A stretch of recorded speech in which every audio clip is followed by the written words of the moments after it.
Good afternoon, everyone, and welcome to Defenders of Wildlife's first Lunch and Learn webinar. My name is Tracy Davids, and I am the Southeast Program Coordinator based in Asheville, North Carolina. I help to lead outreach efforts for our Southeast field team, and I will be our host today for this webinar. I will be guiding you through the presentation, launching some trivia questions to have a little fun with, and introducing you to members of our team. But first, a little bit about our Lunch and Learn program. Lunch and Learns are a monthly educational series offered by the Southeast Field Team that will take place from now through Earth Day in April. And the program is designed to bring you, our members, up to speed on some of our most important projects in the region and let you know how you can help. Today, we're going to be talking about one project that we're focused on in Florida, a massive toll road system known as CORES, which, if constructed, will stretch over 300 miles, the length of Florida, from I-75 in the Western Everglades north to I-10 near the Georgia border. This represents the largest highway expansion in Florida since the 1950s, and it has the potential to significantly harm wildlife already imperiled by habitat loss and road mortality. After a brief overview of our work, Defenders 101 if you will, we'll hear from Elizabeth Fleming, who will talk about the wildlife and habitat in Florida that will be impacted by this project. Elizabeth will, following Elizabeth, we'll get into the nitty-gritty of CORES, its impacts, and what you can do to help with Kent Wimmer. Finally, we'll open the floor up to answer any questions that you have, and we'll end with a little prize giveaway. So let's get started. As most of you know, Defenders of Wildlife is a national nonprofit organization with a big and bold mission that guides everything we do. We work to protect all native animals and plants in their natural communities. Our approach to this mission is direct and straightforward. We work on the ground, in the courts, and on Capitol Hill to restore and protect imperiled wildlife across the continent. Our work on the ground is the focus of our field conservation program that keeps us rooted in the ecosystems that we protect, allows us to engage people in conservation, and implements practical solutions on the ground. It includes 6 field offices across the country, including Alaska, California, the Pacific Northwest, the Southwest, the Rockies and Plains, and here in the Southeast. And there is an excellent reason that we work in the Southeast, as those of you who live here know. We have mega biological diversity, and with few protected areas and a growing human population, this biodiversity faces many threats.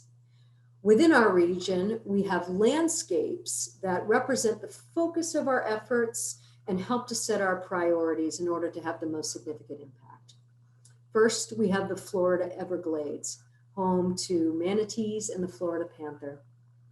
Then we have the Florida Panhandle, home to gopher tortoises and sea turtles. Next, the Southern Appalachians, a hotspot for amphibians and freshwater fish. And finally, the coastal Carolina coast, home to the critically endangered red wolf. So from the ancient Appalachian Mountains to the longleaf pine savannas of the coastal plain, to the river of grass called the Everglades, to the windswept dunes of the coast, this is the Southeast we protect. And this is the team leading the charge on your behalf. From left to right, we have Kat Dearson, representative based in Asheville, North Carolina. Elizabeth Fleming, senior Florida representative based in St. Petersburg, Florida. Christian Hunt, representative based in Charlotte, North Carolina. Ben Prater, director based in Asheville, North Carolina. Heather Clarkson, Outreach Representative based in Durham, North Carolina. Kent Wimmer, our Senior Northwest Florida Representative based in Tallahassee. And that little person in front is me. And not pictured is our newest team member, Elizabeth Neville, who is our Senior Gulf Coast Representative. She helps Elizabeth with our manatee work, and she is also going to be expanding our work into the Gulf region. So before we get into the first topic, I'm going to launch a trivia question with which you can have a little fun.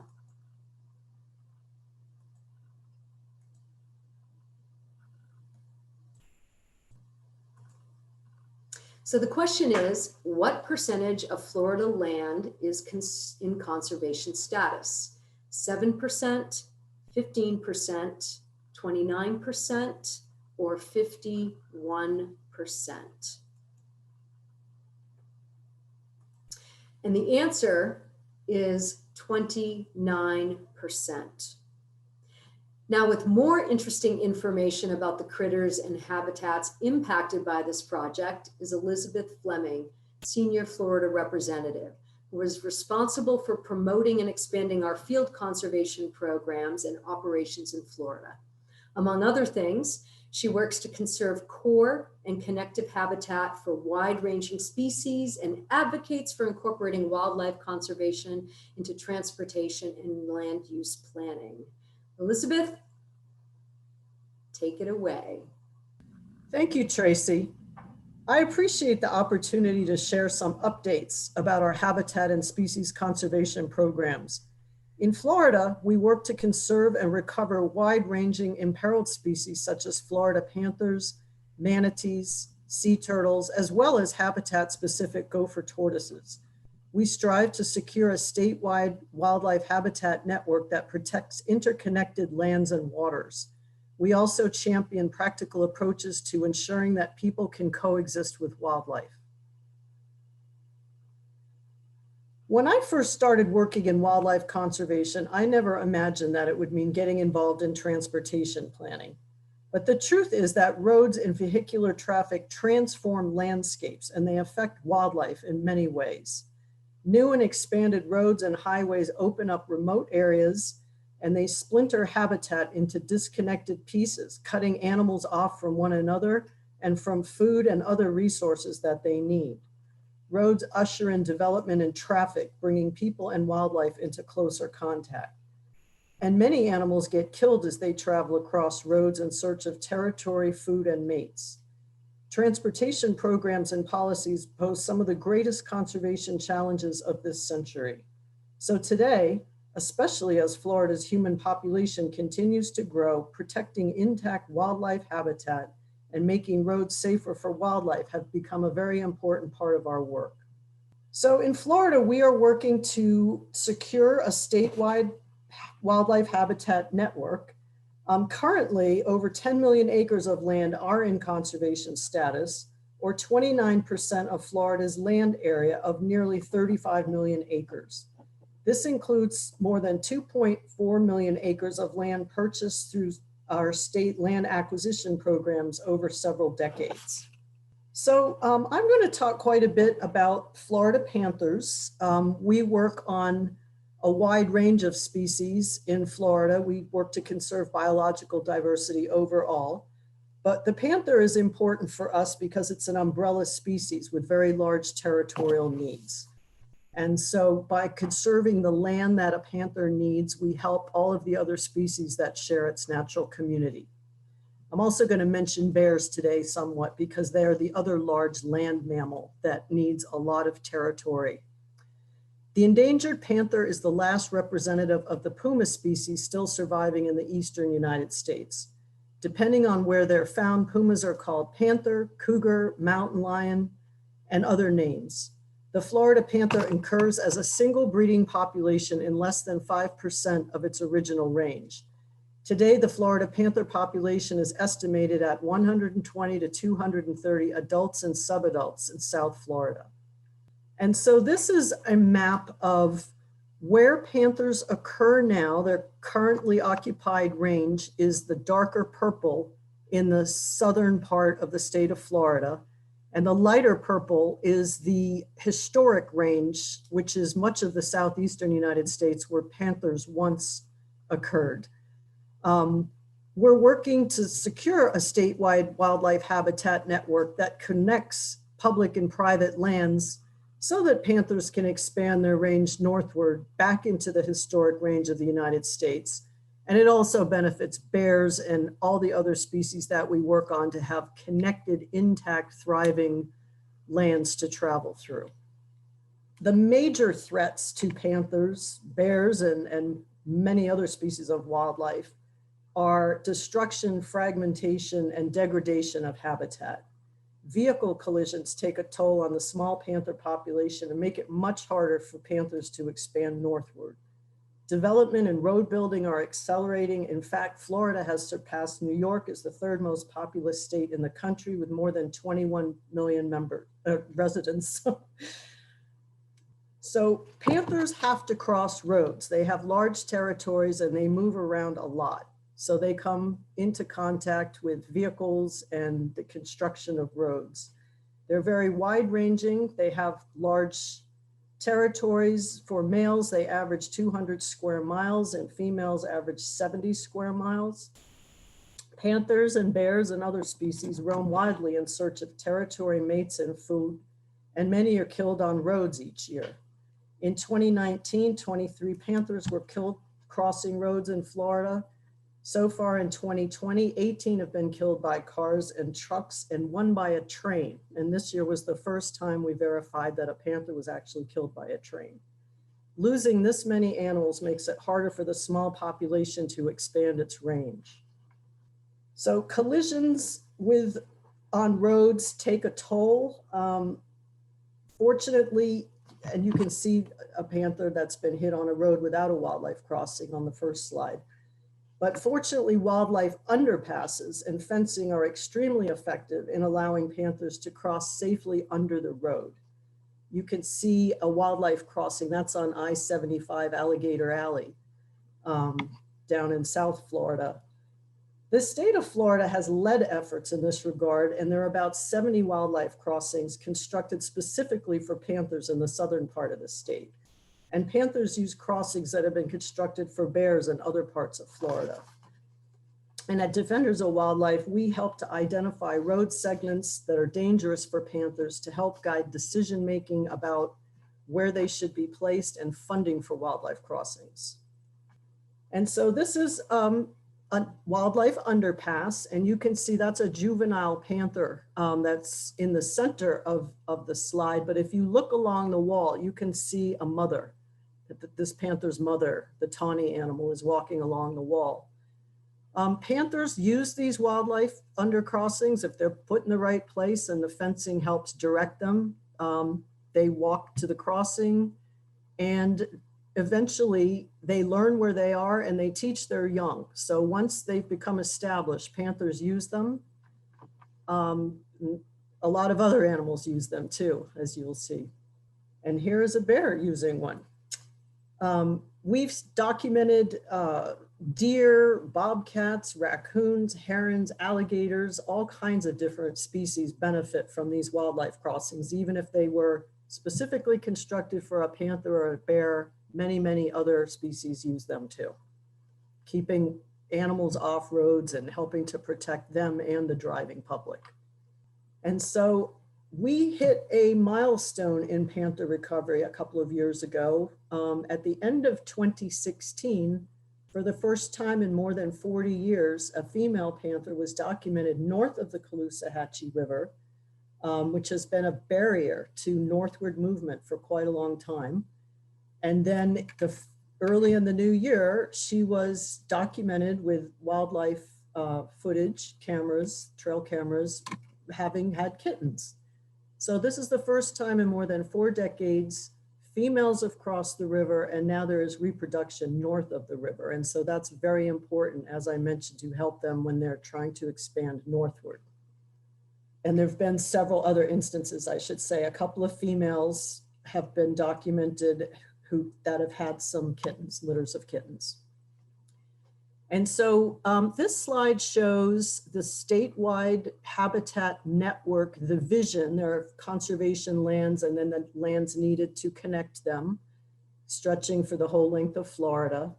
And next to that is the CORES proposed new tollway expansion, running the length of Florida and going right through a lot of the lands that we've worked so hard to conserve that all of these species utilize.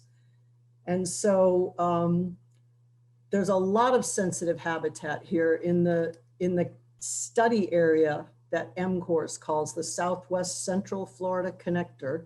That's the red area furthest south. That is where the core panther habitat is. That is where Florida panthers are found. It's the only place where Florida panthers are found, right there. And that includes that area where that mother and the kittens are expanding into. So this is essential for Florida panthers, and opening up all roads and new development and all of that associated destruction could be very damaging to panther recovery. The next area, the Northern Turnpike connector area, that's many springs are there and manatees, and throughout this state, we have such important systems and different species. And then the Suncoast connector study area really has a lot of intact coastal and inland systems. It's not nearly as developed as some of the rest of Florida is. So that is why we're involved. We don't want to see this happen. It has the potential to undo conservation gains that we've made over the last several decades. And Kent Wimmer is going to tell you more about the specifics of our involvement in this project. Thank you for that really interesting information, Elizabeth.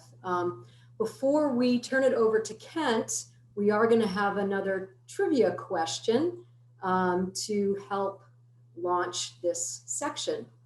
So the question is, which of the following legislatively defined purposes for CORES did the 3 task forces confirm as justifications to develop these toll roads?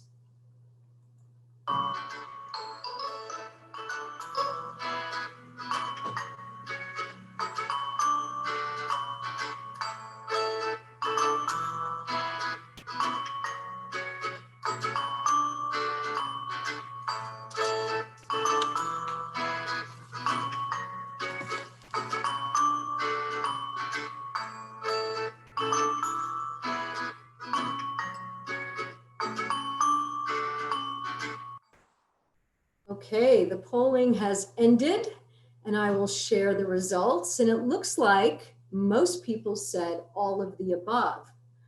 Well, the interesting fact is that the answer is none of the above.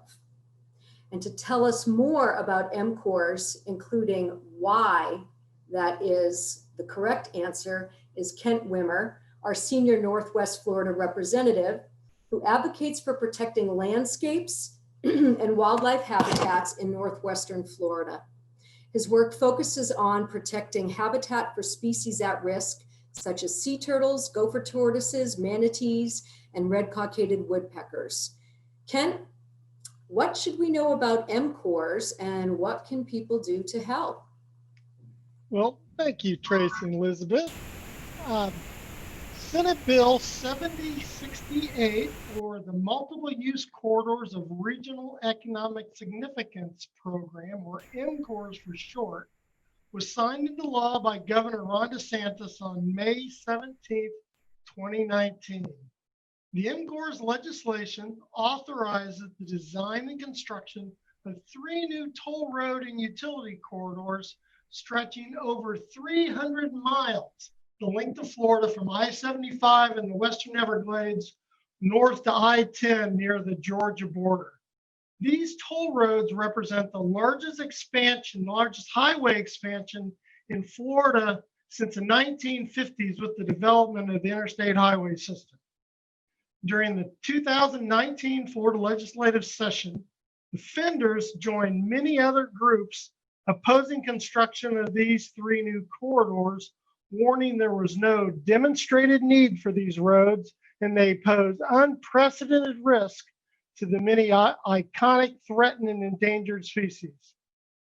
These transportation utility corridors are being promoted to reduce congestion, to help with hurricane evacuation, and to spur development in rural areas. However, MCORES does not follow existing processes for how new highways are to be planned, funded, and built in Florida. We're concerned that the funding for land conservation and other pressing needs made more acute by the COVID-19 pandemic is going to be shorted. So the picture here shows a champion of this bill, including Governor DeSantis, then Senate President Bill Gavano, and Senator Tom Lee. As a part of our advocacy opposing MCORES, defenders developed a public online mapping application to show areas of important habitats and significant natural resources that are potentially impacted by these corridors. This map, as Elizabeth Early map, shows the 3 planned study areas.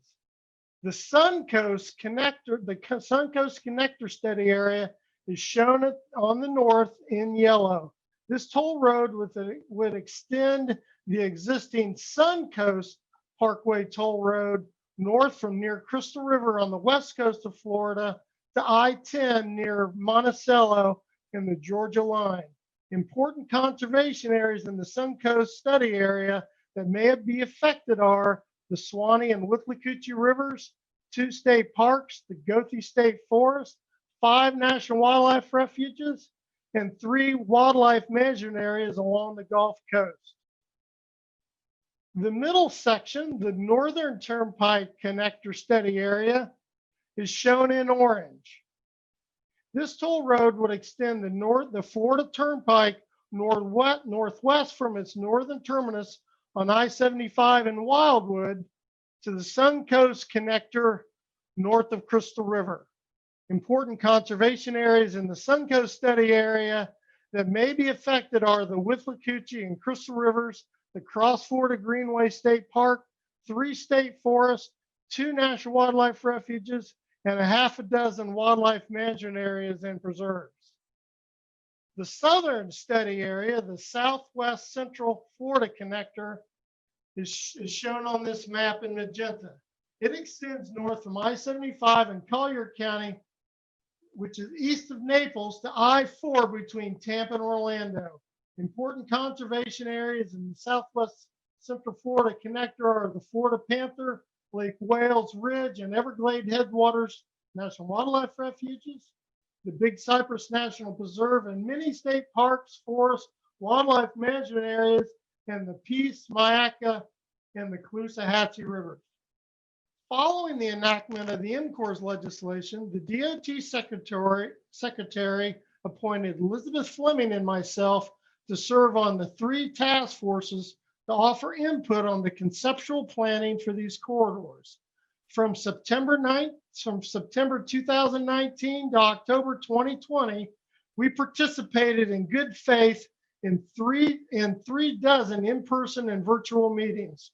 We offered sound conservation and mitigation measures that were adopted in the task force's final reports, which were submitted to the governor and the legislature a month ago. It's great that Greg Vaughn and Billy Burke are on today's call. They're helping DOT with the planning of the Suncoast and Turnpike connectors. Our contributions included measures to mitigate harm to Florida panthers and to prevent further habitat fragmentation.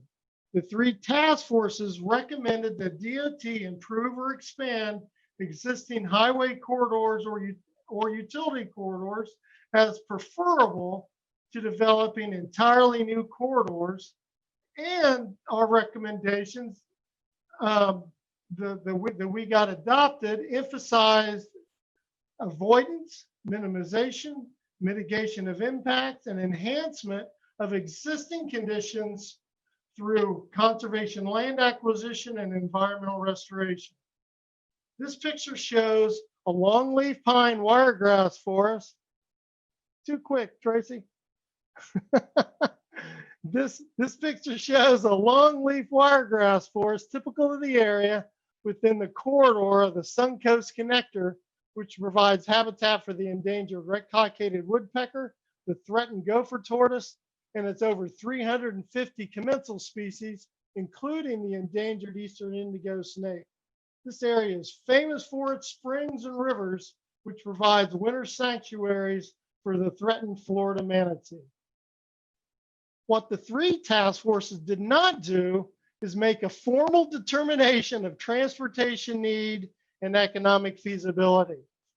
Study areas and the termini were chosen arbitrarily without the benefit of robust and transparent procedures, and without considering the enormous expense of planning, design, engineering, right-of-way construction, right-of-way acquisition, construction, and maintenance of these new highways and utility corridors. There are no commitments ensuring the promised avoidance, minimization, and mitigation and enhancement measures to environmental and cultural resources are cost feasible and will be appropriated by the legislature. Here, pictured here is the Caloosahatchee River, where land on both sides of the river has been conserved to protect where Florida panthers cross the river, enabling this endangered species to continue to expand their population northward. The public spoke out against CORES during the task force's process. Of the nearly 10,000 public comments that were received on the CORES project, 93% were opposed to moving forward with their development. Defenders continues to oppose moving forward with the construction of these three MCOR toll roads and utility rights-of-way. Here are a few of the stories and editorials in the media questioning the need for these highways. FDOT has already spent $142.5 million on MCORs and is underway with the project development and environment phase to recommend corridor alignments. This project planning and development is continuing even before DOT has demonstrated that these highways are needed to fulfill current and future transportation demands and are financially and environmentally feasible. Defenders will continue to be involved, and we're encouraging our supporters and the public to participate in the ongoing corridor selection planning process. By the end of 2022, DOT intends to have firm project costs and determine the financial feasibility of these highway corridors. Preliminary estimates for these corridors range from $10.3 billion just for their construction to $26.4 billion for total cost over 10 years. Expenditures at these levels would starve critically needed public services and priorities statewide, including funding for conservation of land and habitat. Continuing expenditures for MCORs will also lessen Florida's ability to effectively respond to the significant economic impacts of COVID-19 that's had on Floridians.